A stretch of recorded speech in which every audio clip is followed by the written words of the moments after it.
Et si nous abandonnions le complexe d'Oedipe pour le bien de l'humanité? Ce sont les mots de Candice Medina-Maro, psychanalyste, auprès de qui j'ai voulu me renseigner sur les origines de ce complexe d'Oedipe et sur les fausses croyances qu'il véhicule. Bonjour Candice, est-ce que tu pourrais nous parler, s'il te plaît, du complexe d'Oedipe?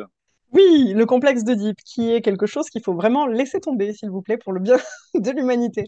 Parce que justement, le propre de la psychanalyse, et ça a été un des trucs très bien qu'a fait Freud, c'est de proposer une pratique dans laquelle on se pose des questions, dans laquelle on se questionne sur son histoire, sur sa vie, sur tout ça. Or, justement, le complexe d'Oedipe, qui, grosso modo, laisse entendre qu'un enfant a des sentiments amoureux pour le parent de genre opposé et des sentiments de rivalité pour le parent de même genre. Non, non, non. Hérité du mythe d'Oedipe qui raconte autre chose, hein, parce que c'est pas ce qu'a vécu Oedipe dans son mythe. Voilà, on laisse tomber. Parce que justement, le complexe d'Oedipe ne remet rien en cause. Ça vient certes valider quelque chose qu'on a aujourd'hui d'ailleurs comme une vision, tu vois, de l'enfant qui aurait des sentiments amoureux, un petit garçon envers sa mère, une petite fille envers son père. Mais en soi, justement, ça vient pas questionner quoi que ce soit. Or, vraiment, il faut arrêter avec cette sexualisation des relations adulte-enfant et enfant-adulte. Parce que ça vient des adultes. Ça ne vient pas des enfants.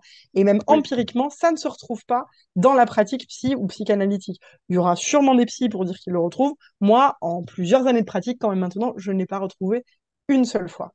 Or, justement, le fondement de la psychanalyse, c'est d'ailleurs, c'était Freud qui s'était rendu compte qu'il y avait énormément d'abus sexuels. Il a reculé et il a proposé ensuite le complexe d'Oedipe, mais une de ses premières théories, même la première, je pense, c'était la théorie de la séduction, de dire les personnes sont souvent très traumatisées par des abus sexuels qu'elles ont vécus dans l'enfance, qui ont été commis par d'autres enfants, ados ou adultes, et il a reculé l'année d'après, face à ce qui sûrement aurait changé beaucoup de choses beaucoup plus tôt s'il n'avait pas reculé. Donc, le complexe d'Oedipe ne vient rien remettre en cause. Justement, ce complexe d'Oedipe, il est venu masquer la remise en cause qu'aurait faite la bombe atomique de Freud qui aurait dit, en fait, les abus sexuels, c'est hyper fréquent. Mhm. Et qu'est-ce qu'on en fait de tout ça? Là, ça aurait été un vrai questionnement sociétal, un vrai questionnement de société. Le complexe d'Oedipe, c'est venu masquer tout ça. Tout C'est à venu fait. Et finalement aujourd'hui, presque rejeter la faute sur l'enfant. C'est très grave, c'est très très grave. Donc vraiment, laissons tomber ça et arrêtons de sexualiser les relations enfants-adultes. oui, car aujourd'hui, on a une version du complexe d'Oedipe qui est très vulgarisée et passée un peu dans le domaine public.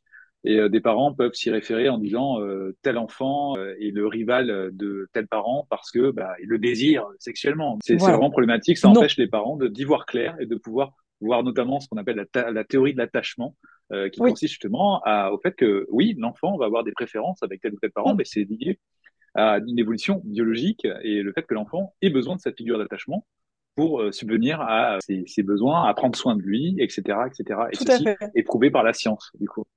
Complètement. Et qu'il y a une figure d'attachement principale et qu'il y a plusieurs figures d'attachement secondaires. Et qu'il y a un Tout à fait. besoin d'exclusivité envers cette figure d'attachement principale et ces figures d'attachement secondaires, que ce besoin d'exclusivité circule dans la journée ou dans la semaine ou dans les mois, dans les années, mais que ça n'est jamais, jamais, jamais du désir sexuel. Ça, c'est une projection des Tout à adultes fait. sur les enfants. Ce sont des mots d'adultes que de dire ce petit garçon est amoureux de sa maîtresse, cette petite fille veut épouser son papa. Ce sont des mots d'adultes. Arrêtons de parler de ça. Vraiment, arrêtons de dire ça, ça n'est pas juste. Et ça fait des dégâts parce que les enfants l'entendent en plus. Les enfants Oui. l'entendent. Alors déjà, ils se demandent un peu pourquoi on dit ça. Et ça vient fausser les relations. Donc vraiment, arrêtons avec ça. Merci beaucoup, Candice. Et on se retrouve Merci très à toi. bientôt dans un plus long entretien. Avec grand plaisir. Au revoir.